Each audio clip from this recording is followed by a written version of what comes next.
नमस्कार। आप तमाम लोगों का स्वागत है एक बार फिर एक और खास मेहमान के साथ। आज हम जम्मू कश्मीर के एक बड़े लैंड स्कैम के बारे में बात करेंगे, जिस पर हाल ही में शुक्रवार को जम्मू कश्मीर हाई कोर्ट का एक बड़ा फैसला आया है। हम बात कर रहे हैं रोशनी एक्ट की। 25,000 करोड़ का एक लैंड स्कैम बताया जा रहा है, जिसमें न सिर्फ जमीन का घोटाला हुआ है, जमीन मंत्रियों को, विधायकों को, आईएएस को, अधिकारियों को, आईपीएस को और अन्य सरकारी अधिकारियों को, नेताओं ने लैंड ग्रैब की। उसका रेगुलराइजेशन सरकार ने किया। एक बड़ा लगभग लगभग 11 साल तक ये लैंड स्कैम चलता रहा। उसका खुलासा हुआ, हाई कोर्ट ने इसको अनकॉन्स्टिट्यूशनल करार दिया है और सीबीआई जांच के लिए कह दिया। रोशनी एक्ट इसको कहा गया।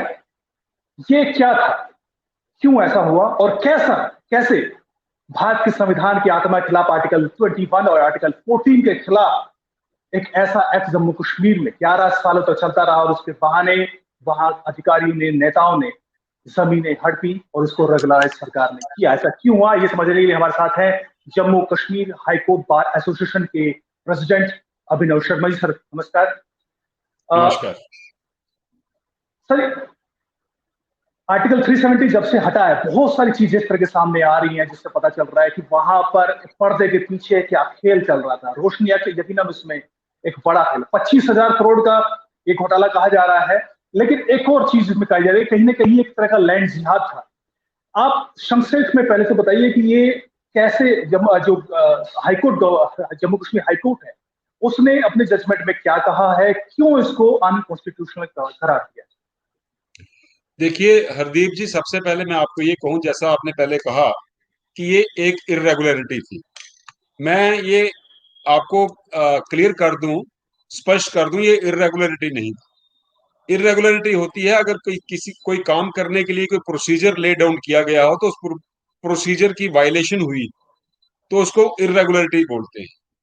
ये इरेगुलरिटी नहीं थी, ये एक बहुत बड़ी इलीगैलिटी थी, अनकॉन्स्टिट्यूशनल अनकॉन्स्टिट्यूशनैलिटी थी।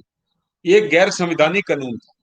सबसे पहले आर्टिकल 370 जो है, ये इसीलिए बार बार ये मांग उठती थी कि आर्टिकल 370 जो है, इसके कारण जो पूरे भारतवर्ष में कानून बनते हैं वो डायरेक्टली जे एंड के स्टेट, जो पहले अर्स्टवाइल जे एंड के स्टेट जिसको हम कहते थे, आजकल union territory of Jammu and Kashmir कहते हैं, भारत के बनाए हुए, पार्लियामेंट के बनाए हुए कोई भी कानून जे एंड के में डायरेक्टली अप्लाई नहीं होते थे, एक्सेप्ट 3 सब्जेक्ट छोड़ के, जिसमें टेलीकम्युनिकेशन था, डिफेंस था और एक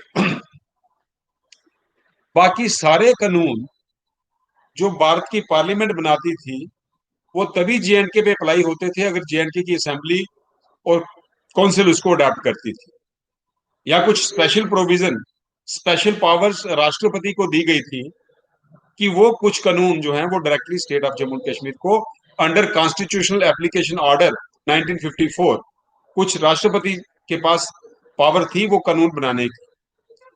तो अब 370 जितनी देर रहा उतनी देर ऐसे कानून जम्मू कश्मीर में बनते रहे। ये एक सिंगल और वाहिद ऐसा कानून नहीं है कि जो गैर संवैधानिक है। जम्मू कश्मीर में और भी बड़े कानून बने जो गैर संवैधानिक थे। तो आर्टिकल 370 जो है वो जम्मू कश्मीर की तरक्की के लिए एक बहुत बड़ी बाधा थी, एक ऑब्स्टेकल था, एक हर्डल था, एक स्पीड ब्रेकर था। जैसे पूरा भारतवर्ष तरक्की कर रहा था, जम्मू कश्मीर उससे पीछे था। जम्मू कश्मीर में ऐसे कानून बनते थे जो सिर्फ एक पर्टिकुलर क्लास को बेनिफिट देते थे। गरीब लोगों को बेनिफिट देने के लिए ऐसे कोई कानून नहीं बनाए गए जो भारतवर्ष में बनते थे। तो उसी की एक कड़ी ये एक कानून था जिसको कहते तो हम कॉमन पैरालेंस में रोशनी एक्ट है, लेकिन इसका पूरा नाम है Jammu and Kashmir state lands vesting of ownership to the occupants act 2001। इसमें 2 तरह के ऑक्यूपेंट्स हैं। एक ऑथोराइज्ड ऑक्यूपेंट्स। ऑथोराइज्ड मींस अगर किसी ने स्टेट से लीज ली है 10 साल के लिए या 20 साल के लिए, यह एग्रीमेंट हुआ है, और अगर वो 20 साल खत्म हो चुके हैं तो उसको कहते हैं ये ऑथोराइज्ड ऑक्यूपेंट है। जी। एक है अनऑथोराइज्ड ऑक्यूपेंट्स, जिसके पास कोई अथॉरिटी नहीं थी लैंड ऑक्यूपाई करने की, लेकिन वो जी। विदाउट अथॉरिटी सरकारी जमीन के काबिज था, कब्जे में था, पोजेशन में था। तो उसको भी ये कानून अप्लाई किया गया कि जो ऑथोराइज्ड ऑक्यूपेंट है, जिसने लीज पे ली है या एग्रीमेंट पे ली है, और लीज या एग्रीमेंट का पीरियड खत्म हो चुका है, उसको ऑथोराइज्ड ऑक्यूपेंट बोलते हैं। जिसके पास कोई लीज कोई एग्रीमेंट नहीं था, गैर कानूनी तरीके से उसने सरकारी जमीन पे कब्जा किया था, उसको अनऑथोराइज्ड ऑक्यूपेंट बोलते हैं। और इस एक्ट की सेक्शन जो 5 है, वो कहती है ये एक्ट दोनों पे अप्लाई करेगा, अनऑथोराइज्ड ऑक्यूपेंट पे भी और ऑथोराइज्ड ऑक्यूपेंट पे। और सेक्शन 8 कहती है कि जो लोग 2004 से पोजेशन में हैं या उससे पहले से, उनको ये लैंड रेगुलराइज की जाएगी। अब जैसे पूरे भारतवर्ष में, दिल्ली में ले लीजिए आप, महाराष्ट्र में ले लीजिए, हम्म। कुछ गरीब लोग जिनको रहने के लिए छत नहीं होती, हम्म। वो कोई 100 स्क्वायर फीट, 150 स्क्वायर फीट सरकारी जमीन पे एक झुग्गी डालता है, या 200 स्क्वायर फीट पे कह लीजिए। तो ऐसे गरीब लोगों को छत देने के लिए, सहारा देने के लिए, आर्टिकल 21 जो संविधान का है, जो कहता है right to life and liberty, every citizen of the country has a fundamental rights to life and to live with dignity. अब जिस इंसान के पास रहने को छत नहीं है, वो गर्मी में भी बाहर सोएगा, सर्दी में भी बाहर सोएगा, धूप में भी बाहर सोएगा, बारिश में भी बाहर सोएगा। तो ये सरकार का एक दायित्व बनता है कि उनको छत दी जाए गरीब लोगों को। ये तो इसको हम्म। बोलते हैं बेनिफिशियल पीस ऑफ लेजिस्लेशन, गरीब लोगों की मदद करने के लिए कानून। वो तो समझ में आती है। लेकिन उसके विपरीत जम्मू कश्मीर में ये काला कानून, नाम तो इसका रोशनी एक्ट था, लेकिन इसने अंधेरा डाल दिया गरीब लोगों को और रोशनी दे दी अमीर लोगों को, जिनके पास ऑलरेडी बड़ी रोशनी थी। जी। और ये कह दिया कि आप लोग, जो भी लोग सरकारी जमीन के कब्जे में हैं, चाहे वो 100 स्क्वायर फीट के कब्जे में है, चाहे वो लाख स्क्वायर फीट के कब्जे में है, जम्मू कश्मीर में जमीन को कैसे मेजर किया जाता है, कैसे मापा जाता है, मैं आपको बता दूं। मरला होता है, मरला, MARLA, मरला। ये 272 स्क्वायर फीट का होता है। उसके बाद कनाल होता है, 10 मरले का एक कनाल, 20 मरले का एक कनाल। मतलब 272 मल्टीप्लाइड बाई 20, ये कोई 5500 स्क्वायर फीट का एक कनाल होता है। चाहे आप एक मरला के कब्जे में हो, चाहे आप एक कनाल के कब्जे में हो, चाहे आप 50 कनाल के कब्जे में हो, चाहे आप 100 कनाल, चाहे आप 1000 कनाल के कब्जे में हो। मतलब आप 500 कनाल सरकारी जमीन जिसके आप गैर कानूनी कब्जे में हैं, आप इस कानून के अंदर उसके मालिक बन गए। आप ये बताइए, ये रोशनी एक्ट था या अंधेरा एक्ट था? रोशनी इस कानून ने उनको दी जिनके घर में ऑलरेडी बड़ी रोशनी थी। वो कुछ मंत्री थे फार्मर, कुछ सिटिंग मंत्री थे, कुछ उनके रिलेटिव्स थे, रिश्तेदार थे, कुछ IAS ऑफिसर्स थे, कुछ IPS ऑफिसर्स थे, और कुछ क्रॉनिक लैंड ग्रैबर्स थे। ये क्रिमिनल्स, पॉलिटिशियंस और रिटायर्ड ब्यूरोक्रेट्स और सिटिंग ब्यूरोक्रेट्स का एक नेक्सस बना। उन्होंने ये कानून बनाया और इस कानून के अंतर्गत खुद बेनिफिट लिया। 90% बेनिफिशियरी जो इस कानून के फायदे जिन लोगों ने लिए, वो लोग लखपति नहीं, करोड़पति हैं। और बड़ी नॉमिनल सी फीस रखी रेगुलराइजेशन चार्जेस की।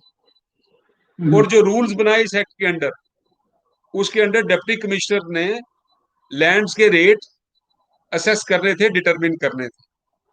और उसमें भी डिस्क्रिमिनेशन, उसमें भी पक्ष हुआ।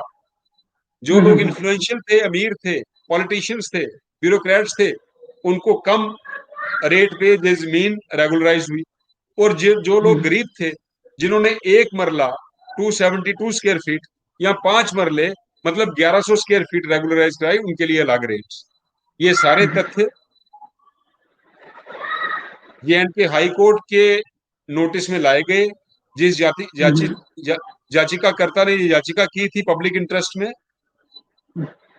जब हाई कोर्ट की डिवीजन बेंच ने ये सारे फैक्ट्स देखे, तो ये सब देखते हुए उन्होंने ये कानून को गैर संवैधानिक ठहराया और साथ में सीबीआई को इन्वेस्टिगेशन हैंडओवर की कि ये कानून कैसे बना और इस कानून के अंडर किन किन लोगों ने बेनिफिट्स लिए, उनकी फाइनेंशियल बैकग्राउंड क्या है, उनकी पॉलिटिकल एफिलिएशन क्या है। ये सब चीजें मद्देनजर रखते हुए हाई कोर्ट ने एक बड़ा हिस्टोरिक, बड़ा एक अच्छा फैसला किया कि इस कानून को गैर संवैधानिक ठहराया गया। गैर संवैधानिक मीन्स ये कानून आर्टिकल 14 की वायलेशन करता था। पूरे भारतवर्ष में ऐसा कोई कानून नहीं था और ये कानून गैर संवैधानिक इसलिए ठहराया गया कि ये जो लोग कानून तोड़ते हैं, कानून की खिलाफ वर्जी करते हैं, उनको बेनिफिट देने के लिए कानून बनाया गया। आर्टिकल 14 जो संविधान का है वो ऐसा कानून बनाने की आज्ञा नहीं देता कि आप एक चोर को, एक आदमी जो कानून तोड़ता है, सरकारी जमीन पे कब्जा करता है, आप उसको प्रोटेक्ट करने के लिए और उसको बेनिफिट देने के लिए संविधान की धारा 14 को वायलेट करते हैं, इसलिए ये कानून गैर संवैधानिक डिक्लेयर। देखो, एक और जो बड़ा फैसला इसमें हुआ है वो ये है कि वॉइड एब इनिशियो, यानी शुरुआत से ही, जो इंसेप्शन से ही जो इसमें अलॉटमेंट हुआ है वो भी तमाम रद्द हो जाएगा। ये कैसे लागू होगा, इसको कैसे देखें? देखिए, वाइड एब इनिशियो वो होता है VOID, वाइड ABINITA, वाइड एब इनिशियो जो होता है वो कानून डिक्लेयर होता है जो जब बनाया गया होता है तभी ये गैर कानूनी ठहराया जाए। फ्रॉम द वेरी बिगिनिंग कई बार हाई कोर्ट ऐसे फैसले करती है या सुप्रीम कोर्ट ऐसे फैसले करती है, किसी कानून को गैर संवैधानिक ठहराती है, लेकिन प्रोस्पेक्टिवली, फ्यूचर से, कि जिन लोगों ने इसका बेनिफिट ले लिया उनसे हम छीनेंगे नहीं, आगे से इसका कोई बेनिफिट नहीं लेगा। लेकिन जब कोई कानून वाइड एब इनिशियो डिक्लेयर होता है अनकॉन्स्टिट्यूशनल या गैर संवैधानिक, उसका मतलब ये होता है कि ये कानून बनाने के पीछे ऑब्जेक्ट, इंटेंशन, मंशा गैर कानूनी थी और जब से ये बना जिन लोगों ने इसका बेनिफिट लिया, फायदा लिया, वो भी गैर कानूनी है। तो इसलिए जिस दिन से ये बना उस दिन से ये गैर कानूनी डिक्लेयर हो गया और जिन लोगों ने ये लैंड रेगुलराइज करवाई उनके रेगुलराइजेशन ऑर्डर्स भी नल एंड वाइड डिक्लेयर हो। जी, एक और चीज इसके साथ जोड़ी जा रही है वो है कि ये एक तरह का लैंड जिहाद है। सिर्फ जम्मू में ही इस तरह के अलॉटमेंट हुए हैं या फिर कश्मीर में? इसको थोड़ा सा समझाइए कि ये लैंड जिहाद कैसे। देखिए, कानून तो ये पूरे जम्मू कश्मीर के लिए बना था। मैंने आपको पहले भी कहा, जम्मू कश्मीर पहले एक रियासत थी, स्टेट थी। अब इसको रीऑर्गेनाइज किया गया और इसकी 2 यूनियन टेरिटरीज कार्व आउट की गई। एक union territory of Jammu and Kashmir with legislative assembly, एक union territory of Ladakh without legislative assembly. लेकिन यूटी बनने से पहले ये पूरी JNK स्टेट के लिए कानून बना गया। लेकिन जो तथ्य हाईकोर्ट के पास रखे, खंडपीठ पीठ के पास रखे गए, उसमें यह आया कि मेजॉरिटी जो थी, बहुत बड़ा जो चंक तो लैंड का जो रेगुलराइज किया गया वो जम्मू संभाग में हुआ। जम्मू डिवीजन, जम्मू कश्मीर स्टेट के 3 डिवीजन थे, जम्मू डिवीजन, कश्मीर डिवीजन और लद्दाख डिवीजन। देखने में यह पाया गया कि 70% लैंड जो रेगुलराइज हुई है वो जम्मू डिवीजन में हुई थी। तो इससे आप खुद अंदाजा लगा सकते हैं इस कानून को बनाने के पीछे इंटेंशन, ऑब्जेक्ट, मंशा क्या थी, सोच क्या थी, विचार क्या था। ये इस कानून को पढ़ने से ही साबित हो जाता है। और कितनी लैंड जम्मू में रेगुलराइज हुई, ये इसका क्लियर प्रूफ है, पूरा सबूत है ये। तो एक एक और जो बड़ी चीज अब जो कह रहे हैं कि भाई ये कहीं ना कहीं एक जो कश्मीरी नेता है वो, इसको मैं लगातार सोशल मीडिया पे पढ़ रहा था कि जब से जब फैसला आया है वो इसको कहीं ना कहीं एक और रेग्रेसिव फैसला साबित करने की कोशिश कर, जिस तरीके से आर्टिकल 370 हटाया है उसके खिलाफ वो राजनीति चल रही है। एक और उसी तरह ये एंटी कश्मीरी राजनीति, एंटी कश्मीरी फैसला करने की कोशिश की जा रही है। इसको आप किस तरीके से देखते हैं कि क्या इसमें राजनीति की कोई संभावना भी है, या फिर ये कहीं ना कहीं अब इस पे मोहर लगा के जम्मू कश्मीर हाई कोर्ट ने अब इसको एक लैंड स्कैम घोषित करके इस पर कहीं ना कहीं रोक लगा दी है। अब जो वायलेटर्स हैं उन पर लगाम लगेगी, राजनीति कहीं बीच में आड़े नहीं आएगी। हरदीप जी, ऐसा है, जो कश्मीरी नेता थे जिन्होंने ये कानून बनाया, अब हाई कोर्ट के इस जजमेंट और फैसले के बाद वो तीन तरह की राजनीति करने की कोशिश कर रहे हैं। कश्मीर संभाग में वो ये कहना चाहते हैं कि ये फैसला जो है ये कश्मीरी जनता के खिलाफ है। जम्मू के लोगों को वो ये गुमराह करना चाहते हैं कि आपने भाई साहब 370 तो तोड़ दिया, 370 टूटने के बाद आपने मिठाइयां बांटी, आपने तिरंगा उठाया और सड़कों पे घूमे, ढोल नगाड़े भी बजाए, लेकिन 370 टूटने के बाद ये जो फैसला आया इसका सबसे बड़ा नुकसान जम्मू के लोगों को हुआ, क्योंकि जम्मू में जमीन ज्यादा रेगुलराइज हुई। मतलब एक तरफ कश्मीरी जनता को गुमराह करने की कोशिश कि ये फैसला कश्मीरी जनता के खिलाफ है, दूसरी तरफ जम्मू के जम्मू लोगों को ये एहसास दिलाने की कोशिश कर रहे हैं कि इसका नुकसान आपको ज्यादा हो, और तीसरी तरफ वो ये कोशिश कर रहे हैं जम्मू के लोगों को गुमराह करने की कि भाई साहब 370 टूटने के बाद ना कि सिर्फ ये फैसला आया, जम्मू कश्मीर में टोल प्लाजा लग रहे हैं, लोगों को टोल टैक्स देना पड़ेगा। जम्मू कश्मीर में 4G नहीं, बच्चों की पढ़ाई नहीं हो रही, कोर्ट्स जो है वो अदालतें, जो न्यायालय हैं वो वर्चुअल मोड पे चल रहे हैं, 4G की फैसिलिटी के बिना कनेक्टिविटी नहीं है। तो ये कश्मीरी राजनेता हमेशा ही अपने तरीके की राजनीति करते आए हैं, और कई हद तक जम्मू के लोग उनकी राजनीति के शिकार भी हुए।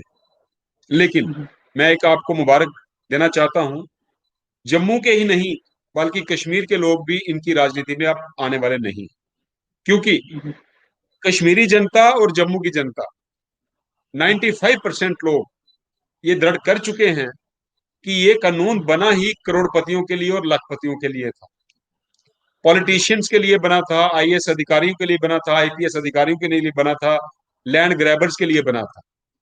ये शुरू से ही लोग इस कानून के खिलाफ थे। लेकिन इस कानून को खत्म कौन कर था? जो खत्म करने वाले थे वो इस कानून के बेनिफिशियरी थे, और ये हाई कोर्ट ने इसको खत्म किया जब कश्मीर की भी जनता इन लोगों के खिलाफ है जिन्होंने इस कानून का बेनिफिट लिया, जम्मू की भी जनता इन लोगों के खिलाफ है जिन्होंने इसका बेनिफिट लिया। तो मैं आपको ये क्लियर कर दूं कि ये कश्मीरी राजनेताओं की राजनीति इस फैसले पे नहीं चलने वाली। नहीं चलने वाले। एक बार मुझे जो आपने कहा कि कुछ इस तरह का आर्गुमेंट, हालांकि आपने इसको डिस्क्राइब किया, लेकिन मैं थोड़ा सा, क्या वाकई ऐसा था कि जिस तरह के हम दिल्ली में या बाकी अलग बड़े शहरों में देखते हैं कि जो कुछ ज्वेलर्स हैं, कुछ बेगर्स हैं, वो जमीन पे कब्जा करते हैं और फिर उनको रेगुलराइज कर दिया जाता है, क्या इस तरह के पैचेस थे जम्मू कश्मीर में जहां पर इस तरह के केसेस इसी तरह से रेगुलराइज किए गए थे, या फिर जो हमेशा ही इंडिविजुअल पैचेस में जमीन जम्मू कश्मीर में दी गई? देखिए, ये बड़ा इंपॉर्टेंट इशू आपने रेज किया। जम्मू में भी कुछ लोकेलिटीज ऐसी थी, यहाँ पे गरीब लोग सरकारी जमीनों पे कब्जा करके बैठे थे, लेकिन उनके पास जमीन कितनी थी? 300 स्क्वायर फीट, 400 स्क्वायर फीट, या ज्यादा से ज्यादा 600-700 स्क्वायर फीट। ठीक। अब जैसे आपने दिल्ली और मुंबई की स्लम डेवलपर्स की बात की या बैगर्स की बात की, ये लोग जब सरकारी जमीन पे कब्जा करते हैं हरदीप जी, ये इस नियत, इस इंटेंशन या इस धारणा से नहीं करते कि हमने सरकारी जमीन पे कब्जा करना है ना। उनके पास रहने के लिए छत नहीं होती, वो सोने का एक जरिया बनाते हैं किसी कभी कपड़े की चादर बनाते हैं, ऊपर लगाते हैं, कहीं कोई प्लास्टिक का कपड़ा लगा देते हैं, तो उसमें रहने का एक जरिया बनाते हैं, सोने के लिए एक छत ढूंढते हैं।